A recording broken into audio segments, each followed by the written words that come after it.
సాగుతున్నాయి. రాష్ట్ర వ్యాప్తంగా కూడా అన్ని కలెక్టరేట్ల వద్ద విజయవంతంగా ధర్నా కార్యక్రమాలు జరుగుతాయి. ప్రస్తుతం విజయారెడ్డి మాట్లాడుతున్నారు. ఆ లైవ్ చూద్దాం.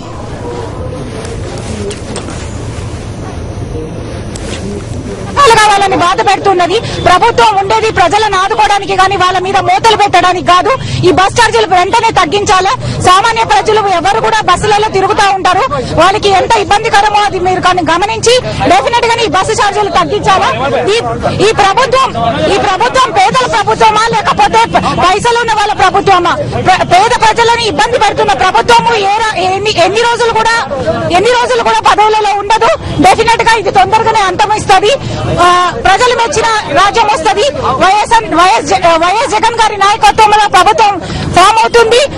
వైఎస్ రాజశేఖర రెడ్డి అమలు చేసే పథకాలన్నీ ఇంప్లిమెంట్ అవుతాయి. ప్రజలు సుఖంగా జీవిస్తారు వాళ్ళ పాలనలోనే.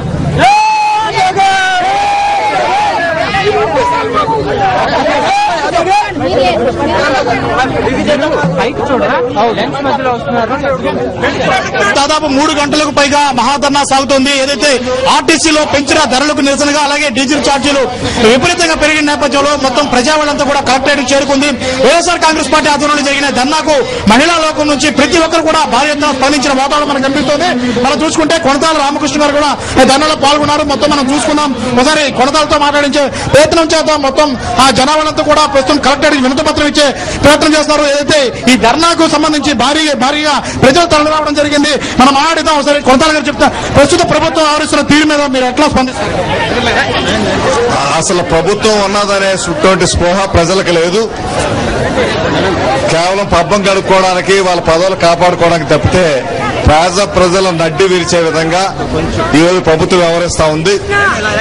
వాళ్ళు డీజిల్ ఛార్జీలు పెరిగాయి కాబట్టి, వాస్తవానికి డీజిల్ ఛార్జీలు పెరగడం వల్ల ఈ ప్రభుత్వానికి ట్యాక్స్ రూపంగా పెరిగిన 5 రూపాయల మీద 500 కోట్ల రూపాయలు వ్యాట్ ట్యాక్స్ అదనంగా వస్తా ఉంది. అది వంక పెట్టుకుని ఆర్టీసీ ఛార్జీలు విపరీతంగా పెంచే కార్యక్రమం చేస్తున్నారు. వాళ్ళ నష్టాలు పూడ్చుకోవడానికి కావాల్సిన విధంగా ప్రభుత్వం ఎక్కడైనా సరే ట్రాన్స్పోర్టేషన్ ఉన్నదంటే పబ్లిక్ ట్రాన్స్పోర్టేషన్ ప్రభుత్వం సబ్సిడీ ఇవ్వాల్సినటువంటి అవసరం ఉంది. అంతేగాని సామాన్యుల మీద భారం వేసే విధంగా ఈ రకంగా అటువైపు వంట గ్యాస్ మీద చూస్తే సుమారు 400-500 కోట్ల రూపాయలు వాటి మీద ఉంది. సుమారు ఈ మధ్య పెంచినటువంటి ఛార్జీల మీద ప్రభుత్వానికి 900 కోట్ల రూపాయలు అదనంగా ఆదాయం వస్తా ఉంటే అది కాస్ట్ సబ్సిడీ చేసి ఎల్పీజీకి భరించాలి. అదేవిధంగా ఆర్టీసీ భరించాల్సింది పోయి ఈరోజు ఇదే అవకాశంగా తీసుకుని ప్రజల మీద విపరీతంగా భారాన్ని మోపే కార్యక్రమం చేస్తా ఉన్నారు. ఈ ప్రభుత్వానికి ఏమాత్రం కూడా నైతిక హక్కు కొనసాగేటువంటి హక్కు లేదు. తక్షణమే ఈ ప్రభుత్వం గద్దె దిగాల్సినటువంటి అవసరం ఉంది. ఈ ప్రభుత్వం పెద్ద అసమర్థ ప్రభుత్వం. స్వతంత్రం వచ్చాక ఇటువంటి అసమర్థ ప్రభుత్వం ఎప్పుడు కూడా చూడలేదు. కేవలం డాంపికాలు చెప్పి ఉత్తర కుమార్ ప్రగల్భాలు చెప్పడం తప్పితే కరెంటు పోతా ఉందో పక్క కరెంటు ఇంప్రూవ్ చేసుకోవడానికి కావాల్సినటువంటి చర్యలు ఏవి కూడా తీసుకోలేదు. ఒక పక్క ఇరిగేషన్ మీద ఎటువంటి చర్యలు తీసుకోవటం లేదు. కరెంటు ఉత్పత్తి చేయడానికి కావాల్సిన బొగ్గు సరఫరా కానీ గ్యాస్ ఇంపోర్ట్ కానీ ఇవేవి కూడా చర్యలు తీసుకోకుండా ఈరోజు కరెంటు ఛార్జీలు విపరీతంగా పెంచుతా ఉన్నారు. మొన్ననే 6,000 కోట్ల రూపాయలు పెంచారు. కరెంటు నాణ్యమైన కరెంటు ప్రజలకు సరఫరా చేస్తుంటే అప్పుడు రేట్లు పెంచితే సంతోషించడం వాళ్ళు. ఆ రోజు ఉచితంగా రాజశేఖర రెడ్డి గారు కరెంటు ఇచ్చి రైతులకి ఆయన ఒక్క పైసా కూడా అదనంగా పెంచకుండా పరిశ్రమలకి ఇంకా 75 పైసలు యూనిట్ కి తగ్గించి సరఫరా చేసినటువంటి రోజులుంటే ఈ రోజు సరఫరా చేయకుండానే రేట్లు పెంచేటువంటి కార్యక్రమం గతంలో ఎప్పుడో ఉన్నటువంటి సర్ఛార్జీలు కూడా ఇప్పుడే పెంచి సుమారు 12,000 కోట్ల రూపాయలు అదనంగా విద్యుత్ ఛార్జీల రూపంగా ప్రజల మీద భారం వేస్తా ఉన్నారు. ఈ ప్రభుత్వానికి నౌకలు చెల్లిపోయినాయి. ఎప్పుడు ఎన్నికలు పెట్టినా ప్రజలు వారు కక్ష సాధింపు చర్యగా ఏదైతే చేస్తా ఉన్నారో వాటి సరైనటువంటి సమాధానం చెప్పడానికి సిద్ధంగా ఉన్నారు.